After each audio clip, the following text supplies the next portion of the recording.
Hello everyone, I am Shreya Biradar. In this video, I am going to explain about Vedas.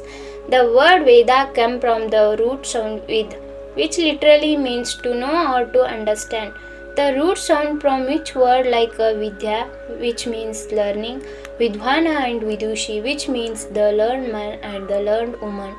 The literal meaning of the word Veda is just a knowledge of anything and everything in existence. This is a context in which it is said Anantaha vai Vedaha, which means the system of knowledge are infinite.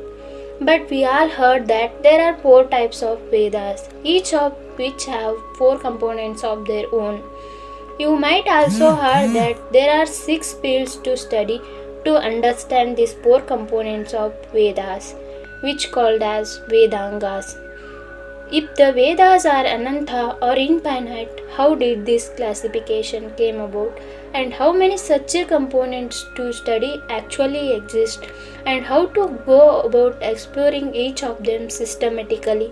We'll study all these things in this video. There are 2 kinds of knowledge system. While the first kind of knowledge systems are subjected to change with the times of one's living and the society around.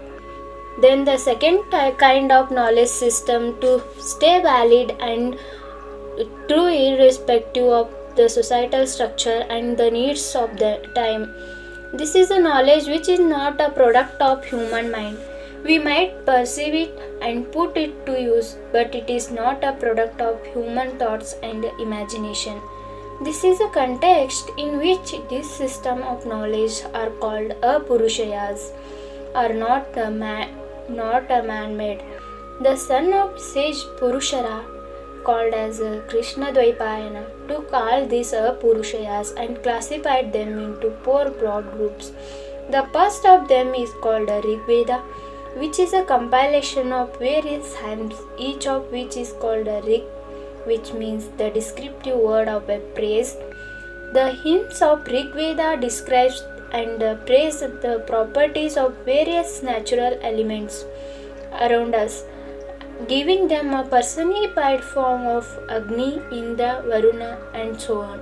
The second classification is Yajurveda, which is the word Yajur, literally means the practice or a ritual. This Veda is a realization of power of performing rituals. It consists of instructions to how to conduct various kinds of rituals, which are conducive for a specific aspect of human well-being. In terms of textual contents, it shares a lot of hymns in common with the Rigveda. The third classification is called as Samaveda, where the word Saman is literally means the gentle song. This Veda is a realization of power of musical notes. This Veda is seen as a origin for the field of Sangita, music in Sanatana Dharma. This Veda is to share the lot of common text with the Rigveda, but it is not in more practical contents of chanting it as a song. Fourth and the final categorization called Atharvaveda has a lot of content which is unique from the rest of 3, but the realization contained within it as pursued by the sage Atharvana are still a Purushaya. This Veda deals with the knowledge of handling life at a more physical level of existence and how to deal with the various kinds of discomforts and diseases, which is considered as a wealth in the human life, how to acquire, consume and disseminate it, so on. Because of this huge task of understanding all the Purushayas, classifying them into 4 distinct categories, the Krishna Dvaipayana is famously known by the name Vedavasa, the one who describes the Vedas.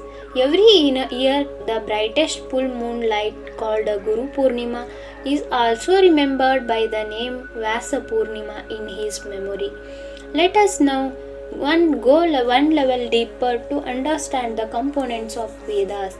All the 4 Vedas can thought of having four sections called Samhita, Brahmana, Aranyaka, and Upanishad. The Samhita section is a compilation of all the realized hymns. Brahmana is explanation of how to put them into a practical use. Aranyaka is a various internal observances one need to follow. Upanishad is a footnotes which capture the essence of entire Veda. Each of these four components are meant to be used for the application, in which of four stages in human life is called ashramas.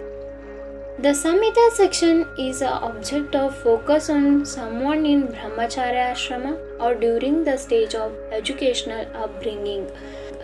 The Brahmana section is to use someone in Grihastha ashrama during one's life as a householder. The Aranyaka section is supposed to be put the practice during the Vanaprastha ashrama or during one's withdrawal away from the society into a scheduled area for a spiritual pursuits. And finally, the Upanishad section is to be the practical use during the sannyasa ashrama, where one renounces with the worldly pursuit for the absolute truth of creation. The first two sections are called Karma Kanda, which are the segments of action, and the second two sections are called Dhyana Kanda, which are the segments of knowledge. These are the four components of the Vedas. Finally, the various tools and methodologies to understand the knowledge of Vedas have been authorized by many sages. There are namely six Vedangas are there. We called as Shiksha, Kalpa, Vyakarana, Nirukta, Chanda, Jyotisha. The Shiksha is the study of phonetic aspects and essence of Vedic chants. Kalpa is the study of practical practices and proper applications of the chants and in rituals. Vyakarana is the study of grammatical rules, and the Nirukta is the study of intuitive etymology of the Sanskrit word, and the Chanda is the study of poetic meter, and Jyotisha is the last section of Vedangas, is the study of light, particularly a light from the celestial object, which can be roughly correlated with today's astrology. This is all about the Vedas. Thank you.